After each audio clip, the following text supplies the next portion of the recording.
अच्छा, अब ये जो एक जियो पॉलिटिकल सिचुएशन के साथ हम रिलेट कर रहे हैं चीज़ों को, आईएमएफ के वक्त का पॉलिटिकल पार्टी से यकीन दहानी लेना, खास करके पीटीआई से लेना, ये अनप्रेसिडेंटेड है। बहुत से लोगों ने कहा ये तो जी कभी हुआ नहीं इससे नहीं, ऐसा कभी भी नहीं है, ऐसा होता है। मुझे जहाँ तक याद पड़ता है 2013 में भी जब पीएमएलएन की गवर्नमेंट आई थी और इन्होंने आते ही इनका आईएमएफ के साथ एग्रीमेंट हो गया था। 1 जुलाई 2013 को एक नया प्रोग्राम आईएमएफ से स्टार्ट हो चुका था। तो ऐसे नहीं होता कि इन्होंने 5 जून को इन्होंने हुकूमत संभाली और 1 जुलाई को इन्होंने जाके आईएमएफ से एग्रीमेंट कर ली। उसके पीछे पूरा एक काम हो रहा होता है और वो जो मुलाकातें थी वो सियासी मकासद के लिए नहीं थी और ना ही अभी जो मुलाकातें हुई हैं ये सियासी मकासद के लिए। एक बड़ी सिंपल और क्लियर चीज़ है, वो ये है कि आईएमएफ ने एक पाकिस्तान के साथ नया प्रोग्राम किया और मजबूरन इसको करना पड़ा।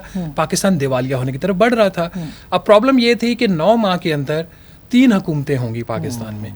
ये जा रहे हैं, इनसे जो वो कमिटमेंट ले सकती थी उन्होंने ले ली हैं, प्रायर एक्शंस करवा ली हैं, बोर्ड से वो अप्रूव करवा लेंगे।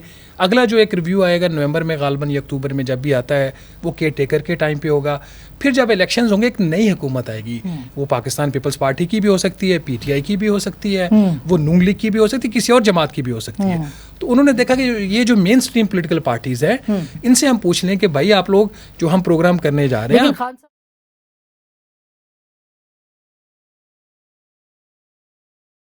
लेकिन आईएमएफ का एक मैंडेट है, ठीक है। मेरी और अगर आईएमएफ की मुलाकात होती, मैं क्या डिमांड करता हूँ दैट इज नॉट इंपॉर्टेंट, ठीक है। और जो उन्होंने पब्लिक स्टेटमेंट दिया खान साहब ने तो सपोर्ट किया है ना। इससे पहले वो सपोर्ट, बल्कि पहले उनके ऊपर यह हुकूमत के ऊपर दबाव डालते थे कि आप प्रोग्राम क्यों नहीं कर रहे, आप ताखीर क्यों कर रहे। ये तो 9 मई के बाद वो गायब हो गए ना, तो बातें उनके सामने नहीं आ रही।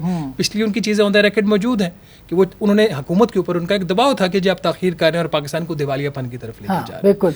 तो आईएमएफ ने ये काम जो किया है बिल्कुल ठीक है। मैं बल्कि एक आपको खबर भी दे देता हूँ, जब जनवरी फरवरी में हमारे मुज़ाकरात हुआ आईएमएफ के साथ 9वें रिव्यू के, तो उस वक्त भी आईएमएफ की ख्वाहिश थी कि इन लोगों से मुलाकात हो जाए। मेरा ख्याल है कि पीटीआई की तरफ से उस वक्त पॉजिटिवली रिस्पॉन्ड नहीं किया गया था। तो अब चूंकि वो खुद एक नरगे में फंस गए थे और उनको एक क्रेडिबिलिटी चाहिए वो जो ऑडियो लीक्स थी वो तो आई गई थी बीच में कि किसी तरह से डिवेट किया जाए। अब ये चीज़ पीटीआई को भी सपोर्ट करती है ना, उसको क्रेडेंशियल उसके दोबारा रिस्टोर हो गया उसके।